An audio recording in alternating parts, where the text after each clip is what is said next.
Hyderabad GHMC ప్రధాన కార్యాలయంలో 15 ఏళ్లుగా కొనసాగుతున్న విగ్రహాల వివాదానికి తెరపడింది. పలు రాజకీయ కారణాలతో ప్రారంభోత్సవానికి నోచుకొని వైఎస్ఆర్, అంబేద్కర్, మహాత్మా గాంధీ విగ్రహాలను ఇతర ప్రాంతాలకు తరలించాలని జీహెచ్ఎంసీ స్టాండింగ్ కమిటీ నిర్ణయం తీసుకుంది. దీనికి సంబంధించిన మరింత సమాచారం మా ప్రతినిధి నుమాన్ అందిస్తారు. జీహెచ్ఎంసీ ప్రధాన కార్యాలయంలో దాదాపు 15 ఏళ్లుగా ముసుగులతో కొనసాగుతున్న విగ్రహాల వివాదానికి తెరపడింది. వైఎస్ఆర్ విగ్రహంతో పాటు అంబేద్కర్, గాంధీ విగ్రహాలను వేరే ప్రాంతానికి తరలించాలని జీహెచ్ఎంసీ స్టాండింగ్ కమిటీ కీలక నిర్ణయం తీసుకుంది.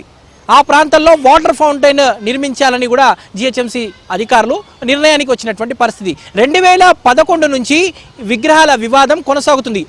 వైఎస్ఆర్ విగ్రహం ఎత్తుగా ఉండడం, అంబేద్కర్, గాంధీ విగ్రహాలు చిన్నగా ఉండడంతో ఈ వివాదం అంతా కూడా రాజకీయానికి తెరలేపినటువంటి పరిస్థితి. సో ఈ విగ్రహాలు ఎలా ఉన్నాయని కూడా మనం ఒకసారి చూసే ప్రయత్నం చేద్దాం. ఈ దాదాపు 15 ఏళ్లుగా ఈ విగ్రహాలకు సంబంధించినటువంటి ముసుగులు ఇదే విధంగా ఉన్నాయి. సో విగ్రహాల ముసుగులు ఏవైతే ఉన్నాయో వాటిని మార్చడమే తప్ప సో ఈ ప్రారంభానికి నోచుకోనటువంటి పరిస్థితి.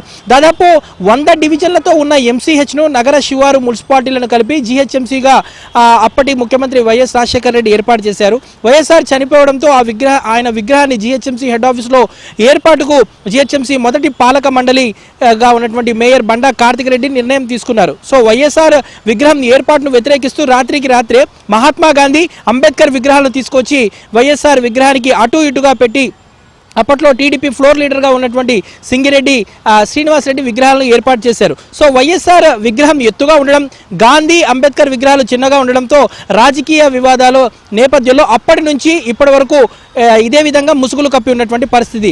గత బీఆర్ఎస్ 10 ఏళ్ల పాలనలో కూడా ఈ సమస్యకు పరిష్కారం నోచుకోలేదు. ప్రస్తుతం కాంగ్రెస్ ప్రభుత్వం జోక్యంతో ముసుగులో ఉన్నటువంటి విగ్రహాలను జీహెచ్ఎంసీ హెడ్ ఆఫీస్ నుంచి తరలించాలని జీహెచ్ఎంసీ స్టాండింగ్ కమిటీ నిర్ణయం తీసుకుంది. సో ఈ నేపథ్యంలో ఈ ప్రాంతంలో ఏదైతే ఆ విగ్రహాలను వేరే ప్రాంతాలకు తరలించి సో ఆ ప్రాంతంలో వాటర్ ఫౌంటైన్లు నిర్వహించాలని ఇప్పటికే జీహెచ్ఎంసీ స్టాండింగ్ కమిటీ నిర్ణయం తీసుకున్నటువంటి పరిస్థితి. ముఖ్యంగా మనం చూసుకోవచ్చు, ఏదైతే ఇటు జీహెచ్ఎంసీ మేయర్ కార్యాలయం మెయిన్ గేట్ వైపు ఉన్నటువంటి విగ్రహాలు రెండు కూడా సో ఏదైతే ఈ విగ్రహాల్లో వైఎస్ఆర్ విగ్రహం భారీ సైజులో ఉండడం వల్లే ఈ వివాదం తెరలేగినటువంటి పరిస్థితి. సో అంబేద్కర్ విగ్రహాలు ఏదైతే దీని పక్కన ఎడం వైపు, కుడివైపు అంబేద్కర్, గాంధీ విగ్రహాలను చిన్నగా ఏర్పాటు చేయడంతో ఎస్సీ ఎస్టీ ఉద్యోగుల యూనియన్లు సైతం తీవ్ర స్థాయిలో అభ్యంతరాలు వ్యక్తం చేశారు. ఈ క్రమంలో ఆబిడ్స్ పోలీస్ స్టేషన్లో కూడా కేసు నమోదైంది. సో అప్పటి నుంచి ఈ విగ్రహాల పంచాయతీ కొనసాగుతూనే వస్తుంది. సో ముఖ్యంగా వీటిని ముట్టుకోవాలంటే కూడా మళ్ళీ ఎలాంటి పరిణామాలు ఎదురవుతాయనే భయంతో కూడా ఇప్పటి వరకు ఎవరు కూడా ఈ వివాదాన్ని జోలికి కూడా వెళ్ళినటువంటి పరిస్థితి.